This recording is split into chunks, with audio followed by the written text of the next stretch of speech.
روس کا ایک غریب کسان صبح سویرے ہل چلانے کے غرض سے کھیت میں گیا۔ اس نے چند چپاتیاں دوپہر کے کھانے کے لیے اپنے پاس رکھ لیں۔ کام کے آغاز سے پہلے اس نے اپنے کوٹ تلے چھپا کر کھیت کے کنارے یہ روٹیاں احتیاط سے رکھ دیں۔ دوپہر سے قبل جب تکان سے اس کی طبیعت بوجھل ہو گئی اور بھوک چمک اٹھی تو اس نے گھوڑے کو ہل سے الگ کر کے چرنے کے لیے چھوڑ دیا اور خود گھنے درخت کی چھاؤں میں بیٹھ کر روٹی کھانے کی تیاری کرنے لگا۔ کوٹ اٹھایا تو روٹیوں کا کہیں وجود نہیں تھا۔ وہ بہت حیران ہوا کہ صبح سے کوئی ادھر سے نہیں گزرا، روٹیاں کدھر گئیں؟ اس کی سمجھ میں کچھ نہ آیا، تاہم وہ بہت زیادہ فکر مند نہیں ہوا۔ ادھر جھاڑی کے عقب میں ابلیس کا ایک چیلا چھپا بیٹھا تھا۔ اس نے روٹی چرائی تھی اور اب اس انتظار میں بیٹھا تھا کہ کسان گالم گلوچ اور بدزبانی سے اپنی پریشانی کا مداوع کرے گا تو اس کا اعمال نامہ سیاہ ہونے کا کچھ سامان ہو جائے گا۔ مگر اس کی حیرت کی کوئی انتہا نہ رہی جب کسان اطمینان سے اٹھا، رہٹ سے اپنی پیاس بجھائی، تھوڑی دیر سستایا اور پھر حسب سابق گھوڑے کو ہل میں جوتا اور کام شروع کر دیا۔ ابلیس کے چیلے کو شدید مایوسی ہوئی۔ وہ فوراً ابلیس کے پاس گیا اور رپورٹ پیش کی۔ ابلیس نے اسے سست قرار دیتے ہوئے ڈانٹ پلائی، اپنی نالائکی کا حل مجھ سے پوچھتے ہو؟ اگر 3 سال کے اندر اس فاحش غلطی کا ازالہ نہ کیا تو تجھے شدید ترین سزا کا مستحق سمجھا جائے گا۔ ابلیس کے چیلے نے اپنے آپ کو ایک کسان کے روپ میں ڈھال دیا اور اسی کسان کے پاس چلا گیا۔ کھانے اور رہنے کے عوض اس سے کام میں ہاتھ بٹانے کی پیشکش کی، جسے بخوشی قبول کر لیا گیا۔ پہلے سال اس نے کسان کو مشورہ دیا کہ وہ نشیبی علاقے میں بیج کاشت کرے۔ اس کی ہدایت پہ عمل کیا گیا۔ اس سال بارش بالکل نہ ہوئی۔ سورج کی تپش سے فصلیں خاکستر ہو گئی، مگر کسان کو مطلق نقصان نہ پہنچا اور پہلے سے کہیں زیادہ جھاڑ ہاتھ لگا۔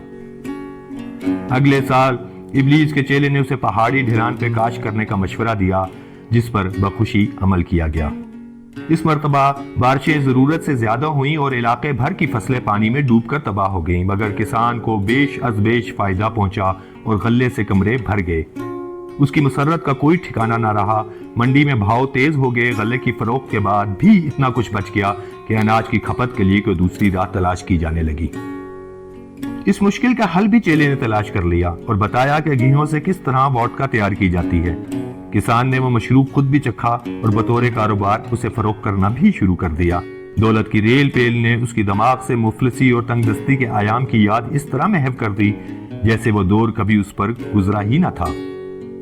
چیلا اپنے سردار ابلیس کے پاس حاضر ہوا اور بولا، جس مقصد میں پہلے ناکامی ہوئی تھی اب اس میں خوب کامیاب ہوں۔ ابلیس نے جواب دیا، میں جب تک اپنی آنکھوں سے کامیابی نہ دیکھ لوں گا اس وقت تک یقین نہ کروں گا۔ دونوں زمین کی طرف گئے اور کسان کے گھر چھپ کر بیٹھ گئے۔ ایک چھوٹی سی میز کی گرد مختلف قبائل کے سردار اور بڑے بڑے زمیندار براجمان تھے۔ کسان کی بیوی ووڈکا کے جام بھر بھر کے انہیں پیش کر رہی تھی۔ جب وہ میز کے پاس سے گزرنے لگی تو ایک گلاس ہاتھ سے چھوٹ کر زمین پہ آ رہا۔ ساری شراب بہہ گئی۔ کسان اٹھ کھڑا ہوا اور غضبناک آواز میں دھاڑا، اے پاگل عورت، کیا یہ کوئی غلیظ پانی ہے جسے بے دردی سے بہا رہی ہے؟ چیلے نے ابلیس کو اشارہ کیا اور دونوں مسکرانے لگے۔ اتفاق سے ایک تھکا ہارا غریب کسان اپنی پیاس بجھانے کی غرض سے ادھر آ نکلا اور ووڈکا طلب کی۔ کسان نے بھڑک کر جواب دیا، چلو چلو اپنی راہ لو، میں نے کوئی سرائی نہیں کھول رکھی کہ ہر آنے جانے والے کی بھوک پیاس کا خیال رکھوں۔ پہلا دور چلا تو وہ ایک دوسرے کی تعریفیں کرنے لگے اور ایسی تقریریں کی جو جھوٹ کا پلندہ تھی۔